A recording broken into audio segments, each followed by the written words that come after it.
Oui, alors c'est une information qui concerne donc effectivement les supermarchés, surtout les consommateurs, car vous savez que nous étions en période de blocage, pas de blocage des prix, de trêve des prix, pour essayer de modérer le taux de l'inflation. Et donc c'est une bonne nouvelle pour les consommateurs apparemment, puisque le monsieur Georges, qui préside l'Union des supermarchés, vient d'annoncer un nouveau blocage de ces prix. Je suis allé l'interviewer, mais vous allez voir que c'est peut-être un petit peu décevant. En tous les cas, nous écoutons ses explications. Écoutons Monsieur Georges.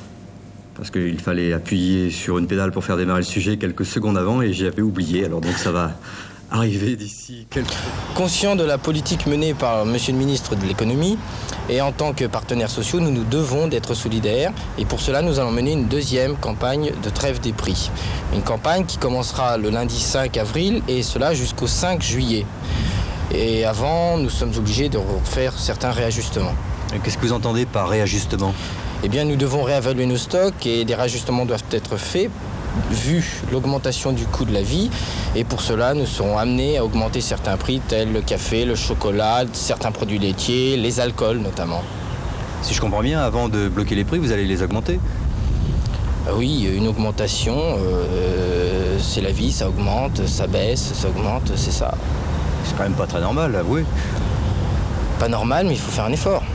Alors là, j'y comprends plus grand-chose. C'est un blocage ou une augmentation ? Eh bien, c'est un blocage des prix, mais c'est toujours aux consommateurs qu'on demande de faire des efforts, puisque le chocolat, par exemple, va augmenter de 85%, le lait de 72%, le café de 97%, les alcools de 150%. Alors, on nous dit qu'on bloque les prix, mais vous voyez la politique souvent pratiquée par les supermarchés, je crois que c'est quand même assez déplorable. Je crois que vous avez eu raison de mettre l'accent sur cette anomalie, car c'est une véritable anomalie.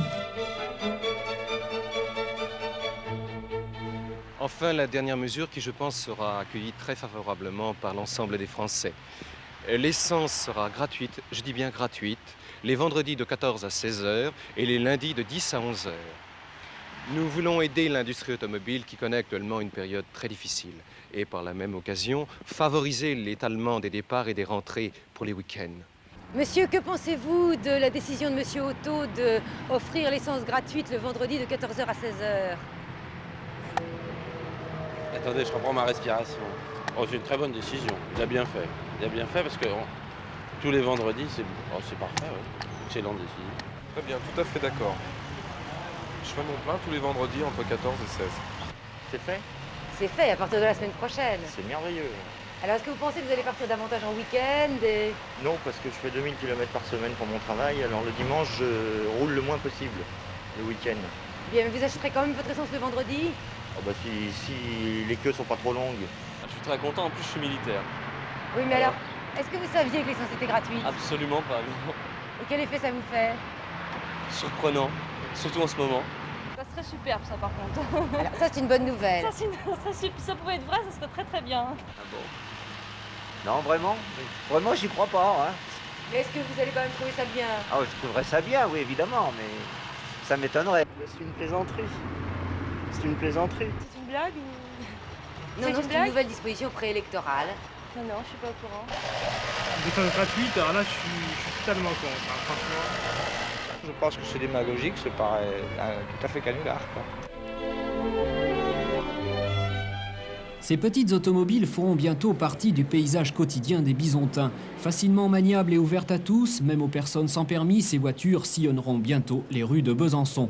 Pour l'instant, seulement 3 de ces engins sont disponibles, mais une dizaine d'autres devraient être mis en circulation dans les semaines à venir. Pour les utiliser, c'est très simple. Il suffit d'introduire dans une fente une carte bleue qui débloque le système de sécurité. Les clés, elles, sont en permanence sur le contact. À partir de ce moment-là, vous pouvez conduire cette auto pendant 5 km maximum, ce qui vous coûtera seulement 20 francs prélevés sur votre compte. L'inventeur de ce système pense ainsi résoudre les problèmes de circulation à Besançon. Figurez-vous que Besançon ayant des problèmes énormes de circulation, la ville étant très étroite, j'ai tout simplement pensé aux petites voitures sans permis qui, elles, ne tiennent pas de place, se garent un peu dans tous les sens et passent également dans l'axe rouge qui nous permet d'accéder partout. Vous n'avez pas peur que les gens s'approprient vos voitures ? Non, je ne pense pas. Les Bisontins sont suffisamment honnêtes et compétents pour ne pas s'approprier ces véhicules. Mais la paternité de ce projet revient en fait à Boris Vian qui, dans les années 50, avait imaginé ce système. Il était même allé plus loin en proposant de supprimer les voitures particulières. À Public Auto Service, on espère que les Bisontins respecteront ces voitures qui finalement appartiennent à tout le monde. Aujourd'hui, c'était le premier jour d'essai et nous avons déjà rencontré des usagers satisfaits. C'est pas mal, c'est amusant. Le seul problème, il faudra que les gens ne les dégradent pas trop. On va faire une certaine concurrence à la CTB, je pense, avec ça. C'est bien. Pardon monsieur, comment vous trouvez ce nouveau système de voiture publique? C'est bien pratique, c'est très très pratique. C'est mieux que le bus en fin de compte parce qu'on n'est pas serré comme les sardines, quoi. J'aime bien, c'est bien. Enfin, il n'y a que la carte bleue, ça défavorise ceux qui n'ont pas de carte bleue. Voilà. Un des problèmes les plus préoccupants à Paris, celui de la circulation. Pour circuler, il faut effectivement pouvoir rouler, il faut aussi pouvoir s'arrêter, il faut pouvoir avoir des parkings. Les pouvoirs de Paris, le préfet de Paris, le préfet de police, ont déjà mis au point certaines mesures, des parkings, des souterrains. Ils ont élargi des voies, rétréci des trottoirs, mais d'ores et déjà, les pouvoirs publics sont en train de préparer de nouvelles mesures. Pour connaître ces mesures, nous avons mené une enquête. Voulez-vous la suivre ? Pour faciliter la circulation dans le centre de Paris et en particulier dans les quartiers d'affaires, les pouvoirs publics étudient actuellement la possibilité d'interdire totalement la circulation des automobiles en recommandant aux automobilistes l'utilisation des bicyclettes. Mais que pensent les Parisiens de ce projet? Vous avez entendu parler de ce projet? Oui, oui, oui. Personnellement, j'ai fait du vélo dans mon plus jeune âge, j'étais à la CBB. Donc, dans ces conditions, je pense qu'on peut quand même appuyer sur les pédales. Malheureusement, on est arrivé à un siècle où les gens n'aiment pas faire un effort. Oui. Bon, bah, personnellement, moi je préfère la voiture que la bicyclette, parce que la bicyclette, il faut pédaler. Et... Vous avez déjà fait la bicyclette? Oh oui, et puis j'en refais avec plaisir s'il n'y avait pas tant de voitures. Vous êtes contre ce projet? Absolument, c'est un retour pour moi de 50 ans en arrière. Vous comprenez, la bicyclette, c'est fini, c'est fini. Moi, je suis cycliste. Alors donc vous êtes favorable à ce projet? Ah oui.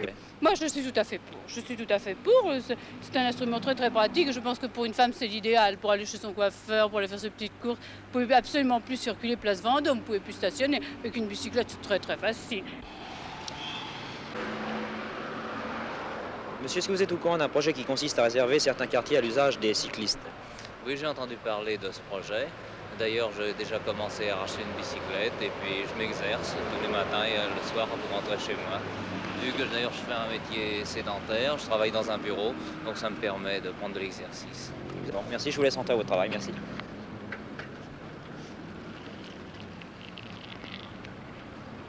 Pardon, je suis très surpris. Et que pensez-vous de ce projet? Je n'en pense rien, mais pour l'instant je trouve que c'est assez marrant parce que vous vous rendez compte, remplacer les voitures par les bicyclettes, en plus de ça, les mini-jupes, c'est très intéressant pour nous. Alors si on vous demande justement d'utiliser prochainement la bicyclette, qu'est-ce que vous ferez? Je le ferai. C'est très agréable. Et puis quand vous portez, je vois, une mini-jupe, est-ce que ce ne sera pas gênant pour vous? Non, parce que c'est une jupe culotte. Ah, j'achèterai une bicyclette. Je ne suis pas contre. Moi je trouve que ce serait excellent parce que nous allons avoir 3 millions de véhicules dans peu d'années et évidemment ça résoudrait les problèmes de circulation. Ça sera pas mal, vous savez, pour nous, ça nous arrangerait bien, ça arrangerait que tout le monde, je crois. Ça décongestionnerait un peu la circulation. Hein. Ça vous permettrait de mieux circuler pour vous? Ah oui, d'accord, ça pour ça, oui.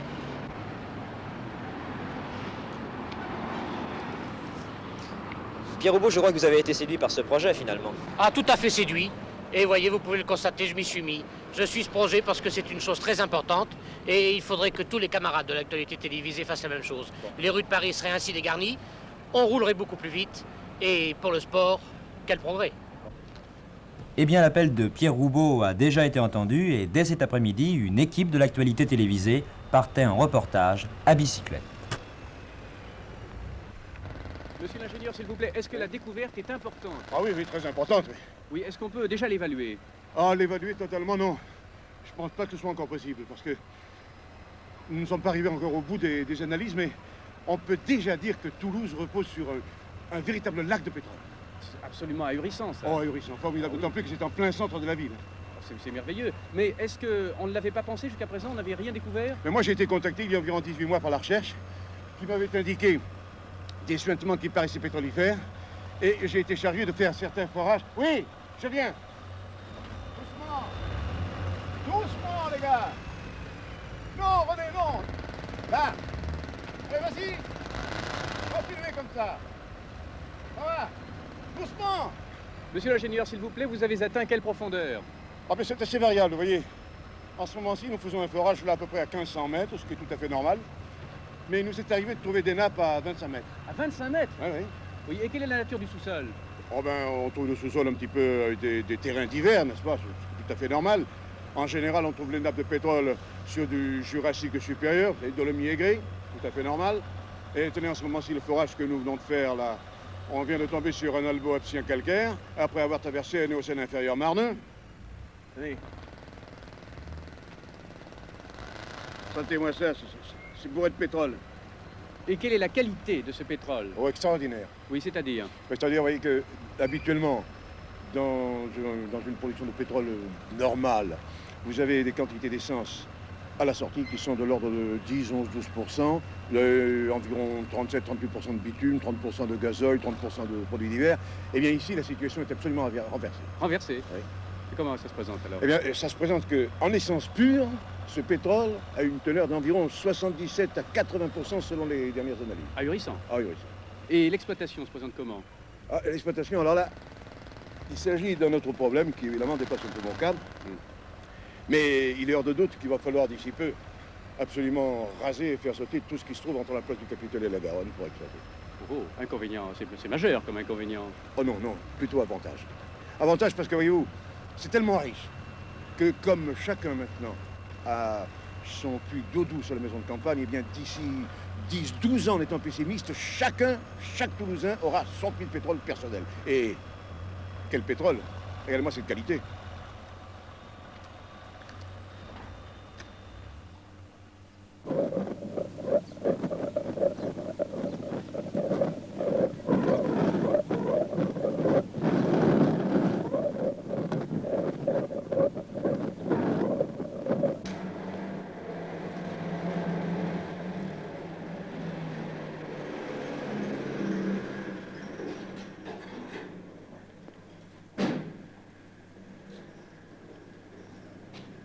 Super? Oui, monsieur. Combien? Garanti.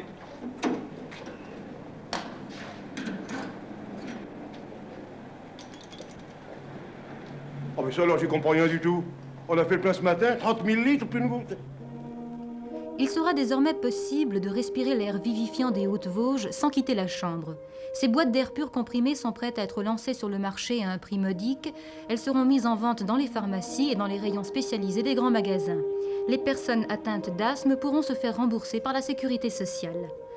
C'est un industriel vosgien qui a eu l'idée de ce commerce encore inédit en France. Constatant que nombreux étaient les Parisiens, et même les Lorrains, qui délaissaient leur ciel embrumé pour venir respirer l'air des montagnes, il a décidé de livrer l'air pur à domicile.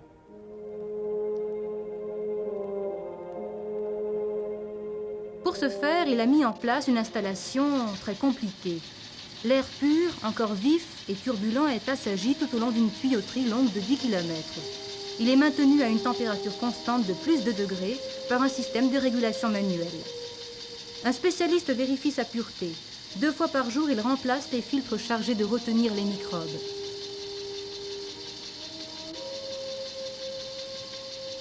C'est alors seulement qu'intervient la mise en boîte. Une boîte d'air de 5 litres peut durer 1 mois à raison de 2 inhalations par jour, pour peu qu'on prenne la précaution de la conserver au réfrigérateur.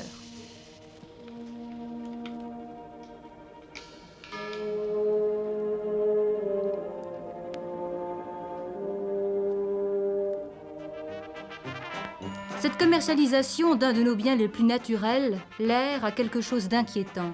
Elle a aussi une conséquence sociale. Ne va-t-on pas voir disparaître l'un des petits métiers si sympathiques de nos campagnes, le brasseur d'air? Le brasseur d'air artisanal a pourtant beaucoup de mérite. Il faut du nez et une solide résistance à l'euphorie, car comme chacun sait, l'air pur est grisant.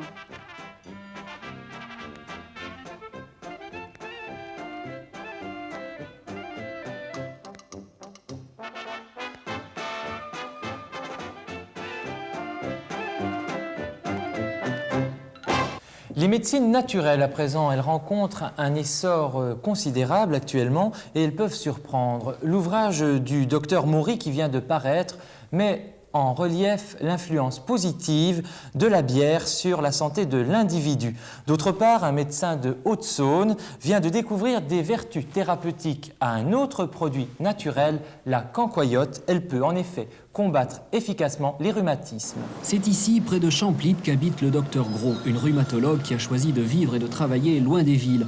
Après plusieurs années de recherche à Besançon, elle a décidé de s'isoler pour trouver d'autres méthodes thérapeutiques. Marginalisé par ses confrères, le docteur Gros est en train de prendre une belle revanche avec une invention révolutionnaire, l'utilisation de la cancoyote comme moyen de guérison.